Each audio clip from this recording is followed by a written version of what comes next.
A partir de agora, na Rádio Atitude Popular, Sextou, mova-se! Bom dia a todos e todas, me chamo Pado Araújo e esse é o Sextou Mova-se do dia 22/5. Hoje temos a participação mais do que importante, mais do que especial do que a deputada Augusta Brito, grande deputada atuante nos movimentos de mulheres, nos movimentos das assistentes sociais, das enfermeiras, e, aliás, em todos os movimentos sociais, grande parceira do Mova-se também. E também temos a Valéria Mendonça, feminista, administradora hospitalar, militante dos movimentos LGBTQ, diretora de Inclusão e Diversidade do Sindicato Mova-se, com a apresentação eu, Pado Araújo, e com comentários Maninho Cunha, o nosso poderoso megalossauro das comunicações. Vamos lá, Maninho, diga aí. Bom dia, Pada. Bom dia, deputada Augusta Brito. Estamos aguardando aí a chegada aí da nossa guerreira, diretora do MOVAS, nossa amiga Valéria. E nós estamos aqui. Nesse momento, o MOVAS fica muito feliz de ter a presença da nobre deputada e a gente espera que a deputada atenda os nossos desejos e as nossas angústias diante dessa pandemia que assola o Brasil e principalmente o estado do Ceará. Bom dia, deputada. Bom dia, eu quero agradecer a você, Maninho, ao Pado, pelo convite, a Valéria, que é uma grande mulher. Eu acho que faltou só uma questão aí na apresentação da Valéria em relação ao Outubro Rosa, né? Que ela é a cara do Outubro Rosa. Mas, assim, eu fico imensamente feliz em poder estar aqui conversando com vocês, nesse período que nós sabemos que não é fácil para ninguém. Todos nós tivemos que nos reinventar, né?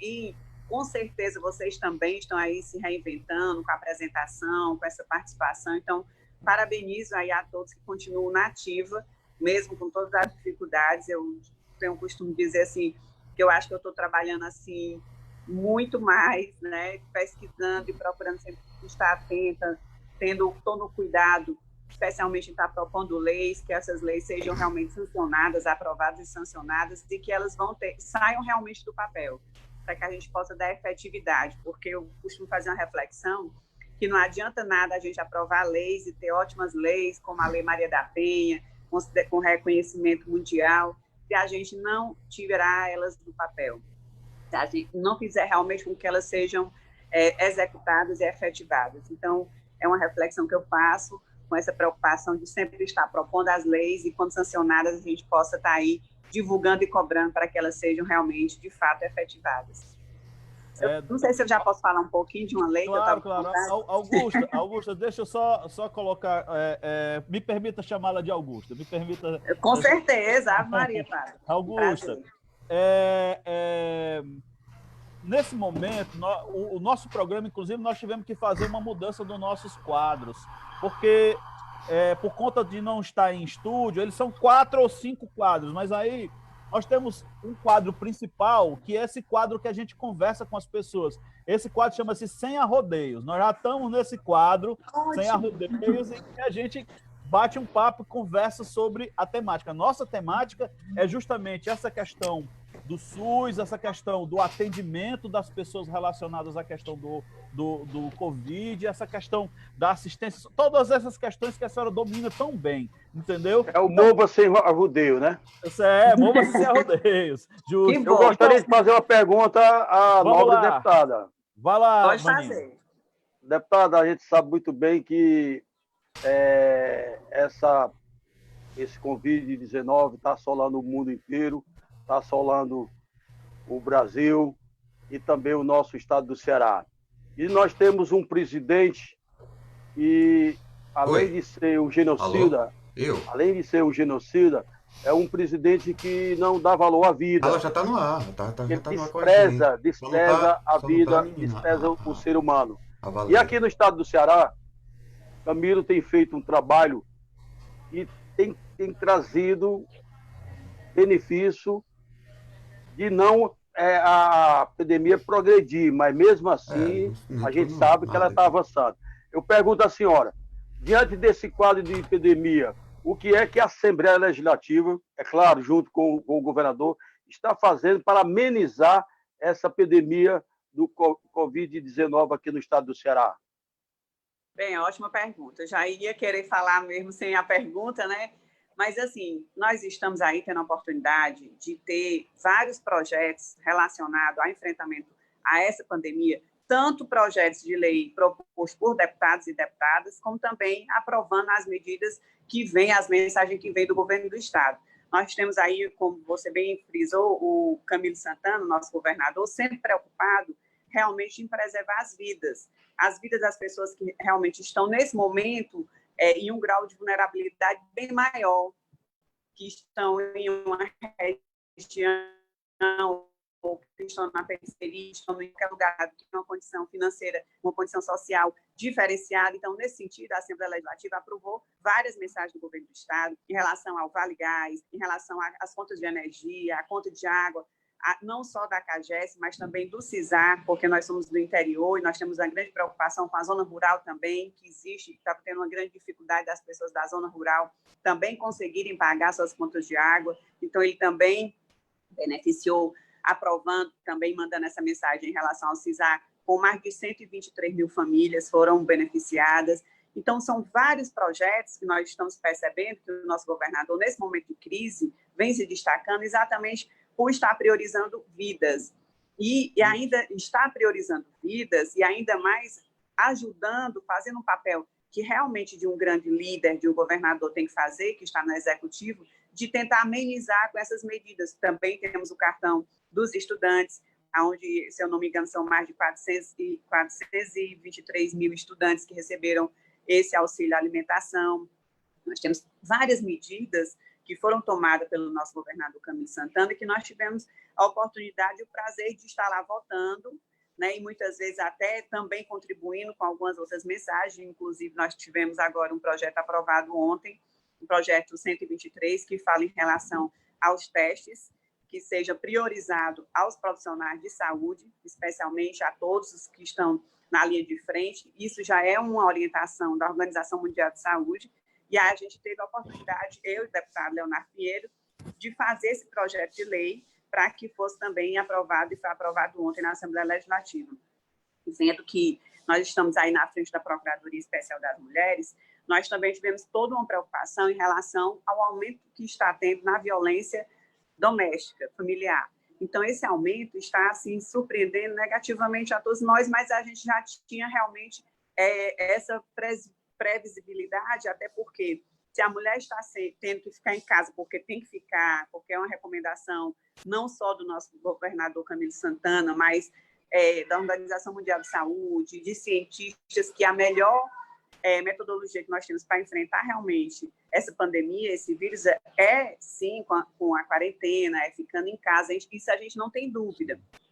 Não vamos ser irresponsáveis igual o presidente que a gente tem, de botar em xeque toda uma orientação que não é brasileira, é mundial, né? Então, se todos os cientistas e estudiosos estão dizendo que a melhor forma de combater é realmente ficando em casa, é realmente tentando evitar aglomerações, a gente tem que fazer e tem que seguir com a responsabilidade. A gente fica muito triste quando vê o presidente do nosso país indo de contramão, não está valorizando a vida das pessoas, não está em primeiro ponto a vida, né? Então, a gente fica imensamente preocupado, porque enquanto a gente está numa luta, o governador Camilo, vários prefeitos que a gente tem contato, as pessoas, enfim, lutando realmente para conseguir conscientizar que esse momento a gente tem que evitar aglomerações, tem que ficar em casa o máximo possível, a gente vê de contramão o presidente dando um mau exemplo, né? E aí confunde realmente a cabeça da população. Mas, como eu estava falando, a gente aprovou e o governador Camilo Santana sancionou uma lei que eu fiquei imensamente feliz, foi ontem, né, publicado no Diário Oficial, em relação à violência doméstica, que todos os condomínios vão ser obrigados a denunciar, né, aos órgãos competentes, à Polícia Civil, à Polícia Militar, enfim, à Casa da Mulher Brasileira, todo indício de violência ou violência presenciada dentro dos seus condomínios contra a mulher, contra a criança e contra o idoso. Nós temos aí uma estatística que aumentou essa violência, o número de violência contra a criança aumentou assim 60%, contra a mulher aumentou mais de 50%, contra o idoso também. Então, eu acho que o mínimo que a gente pode fazer, até como cidadão, é realmente denunciar, é não deixar com que isso vá acontecer, infelizmente, se a gente não denunciar e não tiver uma atitude dessa, de acionar, né, os órgãos competentes, a gente pode estar aí vendo homicídio, feminicídio acontecendo, como estamos vendo, infelizmente, cada dia mais aumentando. Então, também fiquei feliz com essa lei, e a lei do fake news, que foi tão badalada e falada, uma polêmica sobre essa lei, que ainda está sendo regulamentada. Eu queria falar um pouco sobre ela, que ela veio, que foi uma proposição também nossa, ela veio exatamente porque nós percebemos que, nesse momento da pandemia, estavam tendo pessoas maldosas com várias desinformações em relação à questão da saúde das pessoas. E aí a preocupação, e por que a gente sugeriu essa lei, exatamente para que a gente pudesse diminuir essas desinformações. Porque no momento que a gente tem a internet, que está todo mundo supostamente no seu isolamento social, todo mundo é muito apreensivo, sem saber que vírus é esse, como tratar esse vírus, o que é que eu devo fazer. Então, cria-se um pânico. As pessoas entram em pânico porque ainda é uma situação nova e nunca vivida por nós, assim, da nossa geração, e a gente não sabe muito como agir. Aí vêm as pessoas maldosas com fake news e postam notícias falsas, notícias maldosas, que a preocupação maior em relação à proposição dessa lei, das fake news, é em relação a preservar a saúde das pessoas, a preservar a saúde em relação à questão da saúde pública. Não é em pensar politicamente que deputado tal vai se usar das suas redes sociais para atacar o governo ou para atacar outro deputado, porque isso aí, tanto o governo, o próprio governador, como os deputados, podem se defender, podem ir até a justiça, podem fazer a denúncia, enfim. É muito mais preocupado com as pessoas que não têm realmente como checar aquela informação ou que estão naquela situação de pânico tão isoladamente, não tem uma internet com qualidade, não tem assim o senso crítico de realmente checar se a notícia é falsa ou verdadeira, e vão acreditando de primeiro naquelas informações que são postadas de forma maldosa, volto a dizer, e mentirosas, e vão se prejudicando, vão prejudicando a sua saúde mental, vai prejudicando até a sua saúde física. Então, é nesse sentido a proposição dessa nossa lei. Nunca foi, nem nunca será, em relação nada a ver com censura, muito pelo contrário, a gente quer parabenizar todo o trabalho da imprensa responsável, precisamos muito nesse momento desse trabalho da imprensa, dos jornalistas, enfim, dos radialistas, de todos, porque estão aí buscando as notícias verdadeiras, estão buscando esclarecer as pessoas. Eu quero parabenizar, porque nesse momento eu acho que é um trabalho essencial, né? Um trabalho essencial da imprensa. Então, nesse sentido, em perceber que as fake news estão e estavam, né, estão ainda, né, prejudicando a vida das pessoas, especialmente aquelas do interior, aquelas que não têm como checar as notícias, que vão acreditando de primeiro, e também vendo um estudo que foi feito nos Estados Unidos, que as notícias falsas chegam 70 vezes mais rápido do que as notícias verdadeiras. E aí a gente teve que se preocupar, mas o governador está lá reformulando como é que vai ser botada em prática, né, toda a metodologia dessa lei, da fake news, porque vai cobrar multas, e pedindo aí o auxílio do Sindicato dos Jornalistas, pedindo o auxílio de vários sindicatos, para que não ocorra na questão de censura, que não é a intenção da lei. Tanto não é, como na regulamentação dela está tendo abertura de diálogo com todos esses sindicatos. Parabenizo também o governador por ter esse diálogo e essa abertura. Essa foi a nossa proposição. Oi, eu falo muito, né? Não, que é isso, é muito bom vê-la falar, tá certo? E assim, a senhora tem mostrado uma atuação que é sólida, muito importante na defesa daqueles mais frágeis, aqueles que mais precisam.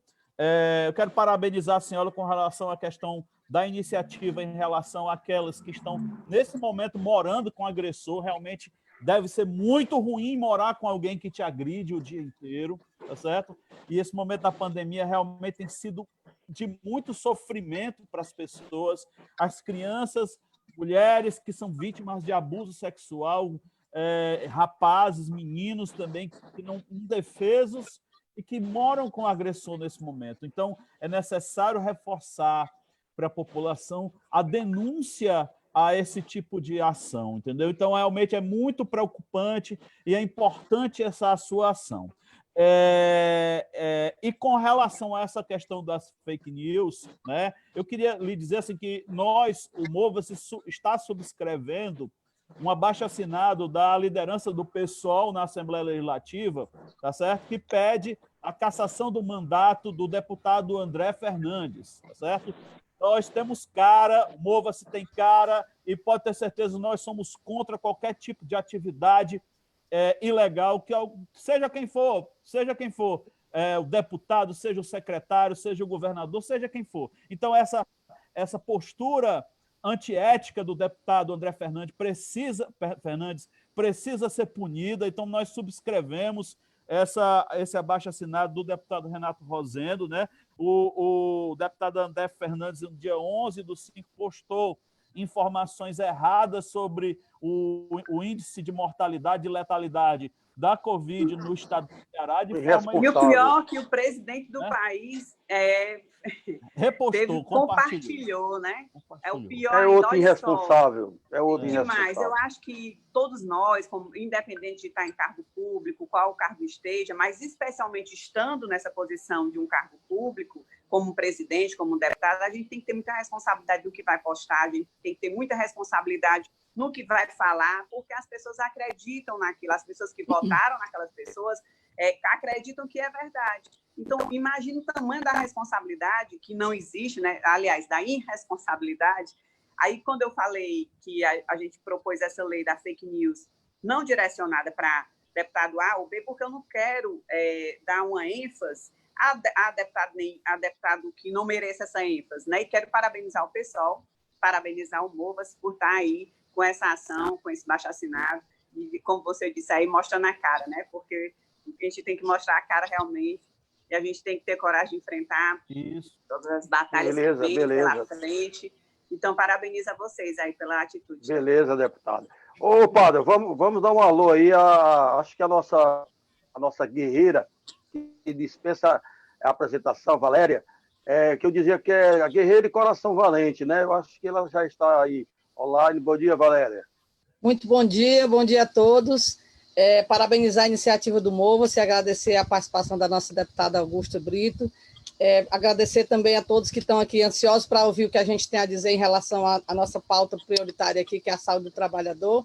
E eu aproveito aqui essa nossa audiência, esse nosso espaço, para a gente trazer, deputada e companheiros aqui do Mova-se, todos os militantes da área de saúde. Eu queria mandar o nosso abraço especialmente para os profissionais de saúde e dizer o seguinte: que nessa pandemia, alguns aspectos importantes estão sendo minimizados e que a gente precisa trazer à tona. Essa questão dos EPIs, por exemplo, tem sido muito alardeada, mas a gente tem que entender, a primeira coisa que eu acho que a gente tem que fazer num espaço desse aqui é entender o que é o circuito da saúde completa. Quando a gente fala de profissional de saúde, é bem importante que a gente entenda a extensão dessa cadeia, dessa produção de saúde toda. Do médico ao enfermeiro, do maqueiro à pessoa que está lá na recepção, ao vigilante, todos os técnicos. O que tem acontecido? Nessa questão dos EPIs, cada categoria, obviamente, tem trazido as questões para o seu lado, que é uma coisa óbvia. Por exemplo, o médico reclama muito que se ele não tiver o EPI, ele não vai. A enfermagem também tem o seu lugar de fala e de posição, porque estão na linha de frente e estão diretamente com o paciente, também precisam. Mas aqui eu quero chamar a atenção das pessoas que não estão diretamente com o paciente, pegando no paciente, digamos assim, no popular, mas estão sim fazendo saúde. Por exemplo, os técnicos de raio-x, os técnicos de farmácia, os auxiliares de farmácia, o pessoal da limpeza. Esse pessoal tem se arriscado muito em ambientes totalmente insalubres. Eles estão nas áreas onde os pacientes contaminados estão lá e eles sequer têm direito aos EPIs completos. Quando muitos estão tendo acesso, deputados, estão tendo acesso a uma máscara, que é o mínimo que poderia ter, mas para muitos é negado, por exemplo, o capote, é negado o gorro, é negado a luva, é negado a proteção facial. Enfim, a gente tem que chamar a atenção para que a população entenda e os profissionais de saúde se enxerguem como um todo, de todos os que fazem parte daquela produção de saúde, daquele serviço de saúde. Valéria, só um segundinho. Eu só queria pedir para você habilitar a sua câmera, que nós não estamos lhe vendo. A população cearense não está te vendo nesse momento. entendeu? Eita, é complicado. Chamar aqui o apoio aqui para resolver isso. Tá bom, ok. Querendo lhe Mas ver, continua aí, Valéria. continua. Agora estamos lhe vendo, agora estamos lhe vendo. Ok. Então, assim, eu comecei pontuando a questão dos EPIs, porque a gente tem sido muito acessada como militante que somos, né, da saúde, como profissional de saúde que sou também, sou da CESA, como muita gente sabe, tenho 36 anos de serviço público, e a gente tem visto o lamento dos nossos colegas profissionais de saúde nessa questão do entendimento do que é profissional de saúde. A gente enxerga muito o médico e a enfermagem, mas a gente tem que ver o todo. E a outra coisa que eu queria chamar a atenção também aqui é um aspecto muito importante na questão do acesso aos testes. Foi dito lá no começo da pandemia, lá no meio, naquele alarde todo, que os profissionais de saúde teriam acesso aos testes. O que é que aconteceu? As pessoas, os profissionais de saúde, especialmente, estão se afastando pelos 14 dias, retornam e sequer têm acesso. Qual é o problema disso? O problema disso é que o profissional volta inseguro, ele não sabe se contaminou a família dele, ele não sabe se está voltando para um ambiente de trabalho ainda contaminado, ele não sabe se a doença ainda está nele, ele não sabe se de fato teve a doença. Se teve a doença. Se teve a doença, né? Então, eu queria chamar a atenção em relação ao teste, dois aspectos. Primeiro, que a nossa CESA cumpra o prometido, que é fazer o teste em massa nos profissionais, principalmente os que apresentaram sintomas e os que se afastaram por 14 dias, eu acho que isso é importante. A SMS também deve cumprir essa responsabilidade. E aqui eu quero chamar a atenção dos prestadores de serviços e o pessoal terceirizado. O ISGH precisa dar conta dos seus terceirizados. Ele precisa garantir minimamente os EPIs e precisa garantir minimamente o teste. Ele não pode responsabilizar a CESA e a SMS se o contratado é ele. Então, aqui eu chamo a atenção para o ISGH nessa questão dos EPIs e da questão do teste, e chamo a atenção também, deputado, em relação à Assembleia, a questão da Comissão de Saúde não ter se posicionado até agora em relação a isso. Comissão de Saúde da Assembleia... Eu acho que você não tinha entrado ainda, estava tentando. Eu até falei, acho até bom a gente divulgar, que ontem foi aprovado um projeto de lei, que é o 123, em relação exatamente a essa prioridade que a gente quer dos testes que chegaram agora. Então, já retira a minha edificação, né? Foi aprovado um projeto de lei, né, do deputado Leonardo e meu, que a gente viu aí a orientação da Organização Mundial de Saúde, e nós vimos toda essa sua angústia que você está falando aí, exatamente da falta dos testes, especialmente priorizando aos profissionais de saúde, e aí eu faço da sua fala minha, não só enfermeiros, não só médicos, todos que estão ali na linha de frente, que é uma questão bem mais ampla, né, fazendo esse atendimento, com a recepcionista, enfim, com todos o maqueiro, com todos os profissionais que estão envolvidos nas unidades de atendimento, diretamente focado realmente em relação ao Covid. Então, esse projeto de lei foi aprovado ontem. Ai, que bom. Apesar de já ter essa orientação, tanto da Secretaria de Saúde do Estado, mas a gente teve essa preocupação maior e conseguimos aí aprovar, e eu fico feliz e espero que realmente, com esses testes que chegaram também ontem, né, Valéria, a gente vai ter realmente essa oportunidade aí para os profissionais, porque é esse sentimento que você falou, de não saber se realmente se contaminou, se estava ou não, se passou para a sua família, como é que vai voltar um profissional com tanta insegurança, sem saber realmente nem da sua própria saúde. Então, isso é importantíssimo, e que bom que a gente conseguiu fazer essa aprovação ontem. E em relação aos EPIs, a gente também teve, agora não foi um projeto de lei, foi um projeto de indicação, também pedindo e reivindicando que a gente desse realmente condições de mais EPIs. Eu também soube que chegou ontem, né? Vários EPIs que vão ser distribuídos. Espero eu que os profissionais realmente tenham acesso, não só os que estão ali, médico, enfermeiro, a todos que estão fazendo atendimento. E é até nosso papel, se chegar alguma denúncia ou algum pedido, a gente também dá encaminhamentos e fiscalizar e pedir, e reivindicar realmente uma questão que é óbvia, né? Que é o direito de trabalhar com segurança. Mas a gente quer realmente estar atentos também a essa questão, como já estamos fazendo, para a gente poder reivindicar em algum lugar que não esteja acontecendo, e os terceirizados que também têm o direito, inclusive estão também incluídos dentro da nossa lei, que foi aprovada ontem, eu posso depois encaminhar para você, e a gente espera que seja sancionada aí o mais rápido possível, né? Com certeza. E a gente conta com os profissionais de saúde para fazer essa força também. E eu continuo devolvendo aqui ainda, fazendo a chamada aqui para a Comissão de Saúde da Assembleia e a Comissão de Saúde da Câmara para rever todas essas questões. E aqui também, em relação ao teste, a gente tem recebido muita denúncia eu tenho uma sobrinha, por exemplo, que tem Apivida. Ela fez um protocolo com cloroquina, olha o absurdo, e sem ter feito o teste. Quer dizer, até nos planos a gente também tem essa deficiência. Aí aqui eu aproveito o espaço para alardear isso também. E voltando a essa questão da saúde do trabalhador, eu queria trazer um aspecto, deputada, que é um aspecto que não é exatamente do nosso métier da saúde, mas que tem a ver. Por exemplo, transporte coletivo. Nós estamos com um problema sério porque o profissional de saúde, o trabalhador, usa o transporte coletivo cotidianamente. O que é que tem acontecido? Os ônibus superlotados, as pessoas de máscara, tudo bem, mas a contaminação está lá. As pessoas, elas sequer têm a proteção mínima, e eu não estou aqui exigindo que, obviamente, que os ônibus tenham um espaço que é impraticável, mas eu estou lembrando que as empresas poderiam muito bem, nesse momento, hospitais privados, as empresas que são terceirizadas com o Estado, elas poderiam estar disponibilizando transporte para os seus trabalhadores. E aqui eu acho que era uma boa ideia. E a outra coisa também que eu chamo a atenção, as empresas que fazem transporte nesse estado nosso aqui, e que em tempos habituais ganham dinheiro com esse ramo, poderiam agora fazer uma boa ação em forma de solidariedade. Chama aqui a atenção aqui da Gertax, por exemplo, poderia estar disponibilizando seus ônibus, poderia estar fazendo que tal os profissionais do HGF sair para os terminais, profissionais dos postos que trabalham sair para os terminais, pelo menos para os terminais, nos ônibus fretados, eu acho que era uma boa ideia. As vans poderiam também ajudar, as empresas podem fazer alocação, e as empresas que trabalham com isso poderiam fazer isso de forma solidária, ou então com um preço mais razoável, enfim. Essa questão do transporte coletivo, eu chamo a atenção do Sindônibus para a questão... chama a atenção aqui do Sindônibus para a questão da higienização dos ônibus, deputada. Se a gente precisa usar o ônibus e o ônibus está lá lotado, pois que minimamente seja cumprida a questão da higienização. É um aspecto também importante que preocupa os trabalhadores. Maravilha, esses pontos. E, por fim, também dizer nessa questão do transporte que, se as pessoas precisam fazer uso deles, que tenham consciência. Realmente, a máscara é uma coisa que supostamente está nos defendendo, está nos protegendo, mas as pessoas precisam saber mais ainda quanto ao uso e saber que não precisa se aglomerar na hora que o ônibus chegar, fazer minimamente a sua parte. E nessa questão também do que cada pessoa pode fazer, eu trago aqui a reflexão em relação a aspectos que têm me preocupado muito. As mulheres, por exemplo, eu tenho visto alguns profissionais se colocando da possibilidade de permanecer nos seus ambientes de trabalho. A gente sabe que aqui nos nossos ambientes não são possíveis.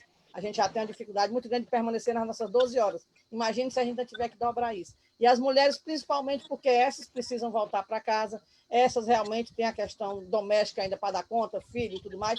Então, por tudo isso, esses aspectos que a gente envolve, que a gente traz como saúde do trabalhador, acaba tendo um viés muito mais abrangente, né? Beleza, Valéria, beleza. E eu queria também lembrar aqui com uma empresa que nos procurou ontem, para a gente disponibilizar,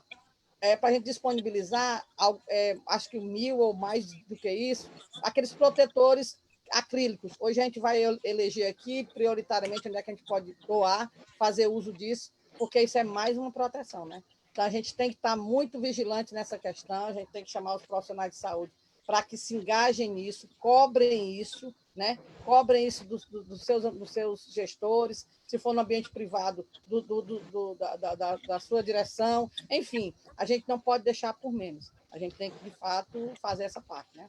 Beleza, Valéria, beleza. Vamos lá, Pada, nós estamos nós estamos na reta final, né? O nosso programa é um pouco curto, deputada, mas assim, é bom que seja assim, a gente até defende que seja curto para a gente ter uma conversa leve, mas com muita responsabilidade. A gente vê as palavras da Valéria, são palavras que colocam a importância de determinados passos que são importantes para todos, para a sociedade civil, para os empreendedores, para o governo, para todas as esferas, tá certo? É importante aqui enfatizar que o MOVA se organizou está organizando junto com outros sindicatos, com o Sindicef, com o Sindiforte, com o SINAP, tá certo? Está organizando um grupo, né, chamado Fórum, tá certo? Conexão Saúde. Nesse fórum, nós temos uma parceria com o Sereste. E, nesse momento, nós estamos fazendo um instrumental de pesquisa, de coleta de informações junto aos funcionários públicos, às servidoras da saúde, servidores e servidoras da saúde.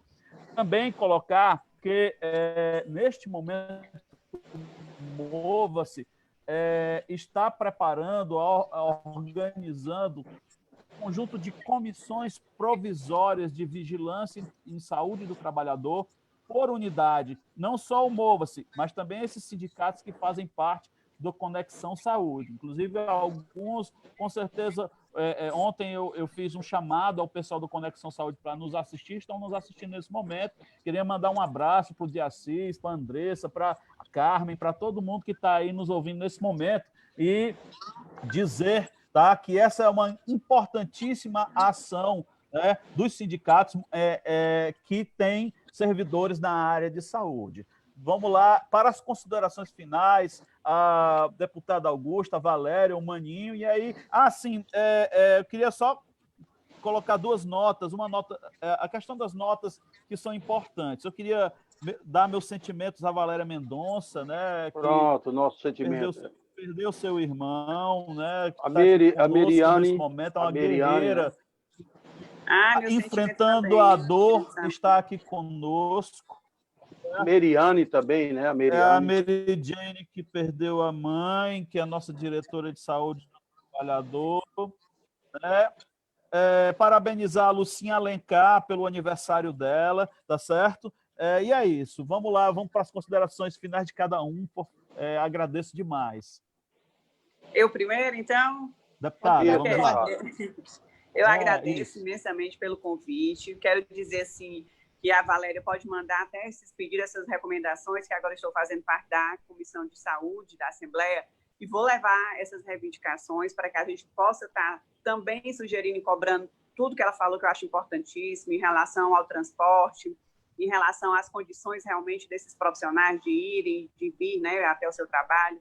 E tem outro, é o projeto que eu falei sobre os EPIs, ainda está tramitando, é um projeto de vários deputados, da deputada Fernanda Pessoa, deputado Nelinho, se eu não me engano. Então, é um que está tramitando agora, eu não me lembro bem o número dele ainda, 17.214, agora de dia 19, em relação aos EPIs, mas espero eu que a gente tenha mais efetividade, né, que não precise realmente aí demorar tanta aprovação de um projeto para que a gente possa garantir o que já é direito, né, desses profissionais da área da saúde. Então, eu quero aqui deixar meu grande abraço, minha grande satisfação de participar desse programa de vocês, parabenizar você, Pado, ao Maninho, a Valéria, que é uma guerreira também, sempre provocando e trazendo pautas interessantíssimas para o nosso mandato. Quero agradecer ela pela parceria e fico totalmente à disposição de qualquer demanda que seja do Movas, que seja demandas que a gente possa vir aí a transformar ou em projeto de lei ou em reivindicações realmente, através de requerimentos, da forma que for, de ofício, de acompanhar realmente para que a gente possa dar realmente um máximo que a gente puder de segurança aos profissionais de saúde, especialmente nesse momento agora, e também desejar, assim, meus sentimentos, né, a todas as pessoas que perderam realmente um ente querido, que perderam um amigo. Eu tenho, assim, um testemunho que eu perdi também, né, várias pessoas, mas especialmente o Raimundinho, que trabalhava na assessoria do deputado Acrísio, no qual, nos últimos tempos, a gente tinha muito contato, demais, a gente tinha muito contato, conversava muito, uma pessoa altamente inteligente. Gente fina, Raimundinho. Altamente inteligente, então fiquei muito sentida também com essas perdas que a gente não imaginava, né? Imagina a dor de um familiar, de um parente realmente em perder, nesse momento que não pode nem fazer realmente a despedida, como a gente sempre costuma, nós que somos cristãos, enfim, meu sentimento a todos, força, eu acredito que a gente vai conseguir passar, assim, por esse período de uma forma que a gente vai ressignificar as nossas crenças, vai ressignificar realmente a maneira de viver para melhor. Então, muito obrigada pela oportunidade, um grande abraço a todos. Seja sempre bem-vinda, deputada. Eu agradeço, né, a solidariedade dos companheiros nesse momento. Meu irmão já vinha há 7 meses lutando pela vida, mas infelizmente foi acometido com o corona e não resistiu. Né? Mas eu queria aqui, deputada, aproveitar o espaço também para dizer o seguinte, eu queria queria que essas questões do Sind Saúde, aliás, do Sind ônibus, fossem resolvidas. Já está encaminhada. Pensando aqui.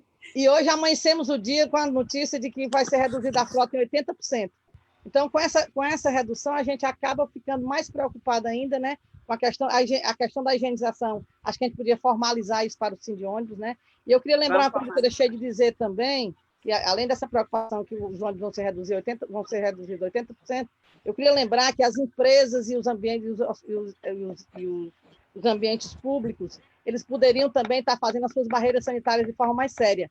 Tem local que sequer está disponibilizando na entrada o álcool gel, sequer estão disponibilizando aquela condição do trabalhador estar fazendo o seu cuidado ali de higienização plena. Porque se a gente não cuidar nisso, por exemplo, uma empresa que não se preocupou com o seu refeitório, uma empresa que não, nem todas as empresas que estão funcionando, elas se preocuparam com esse aspecto de disponibilizar, por exemplo, algumas empresas que estão cumprindo isso é por força da lei, mas a gente quer que seja uma coisa consciente.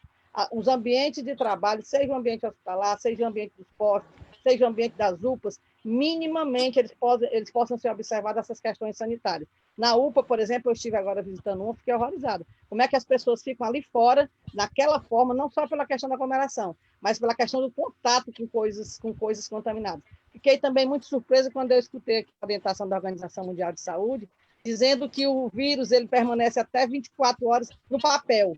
Então, eu vi os profissionais, por exemplo, um técnico de farmácia, que ele fica com aquela receita que vem com os pacientes suspeitos com o vírus, e ele vai manusear aquele papel, aquela receita, e aquilo está lá. E ele sequer está tendo direito a uma luva.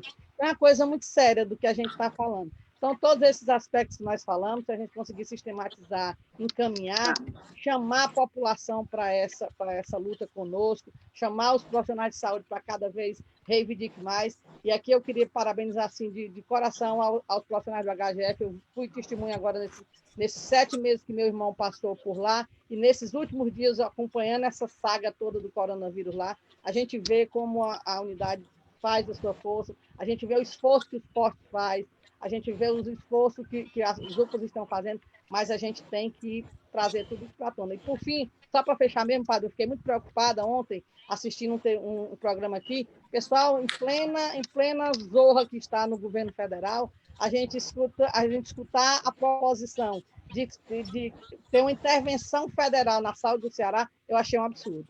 Eu achei um absurdo porque o Ministério sequer dá conta do seu próprio umbigo lá, sequer dá conta de nomear um ministro, sequer dá conta de fazer um protocolo responsável em relação à cloroquina.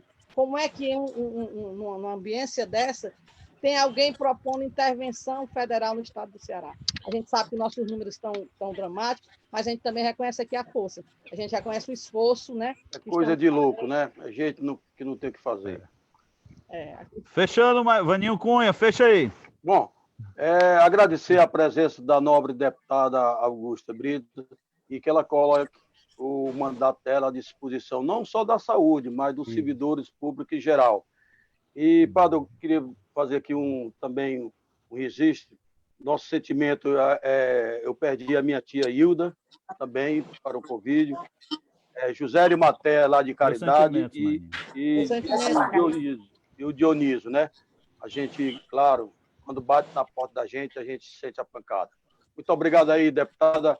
Muito obrigado a Valéria, Pádua e o Jones, que coloca a gente no ar todas as sexta-feiras. E hoje foi mais cedo, com a brilhante explanação dessa ilustre deputada e guerreira que defende a saúde e o povo do estado do Ceará. Bom dia. Eu gostaria de agradecer também, viu, rapidinho aqui, agradecer a Vanessa, viu, ao empenho da Vanessa. Vanessa, Jonathan, e fiquem aí, quem está olhando agora que vai entrar Gleisi Hoffmann, viu? Vai entrar Gleisi Hoffmann no Democracia no Ar, ok, pessoal? E o Antônio Filho Conil, presidente do PT, eu vou ficar ligado. Esse foi o programa Sextou Mova-se. Até sexta-feira que vem.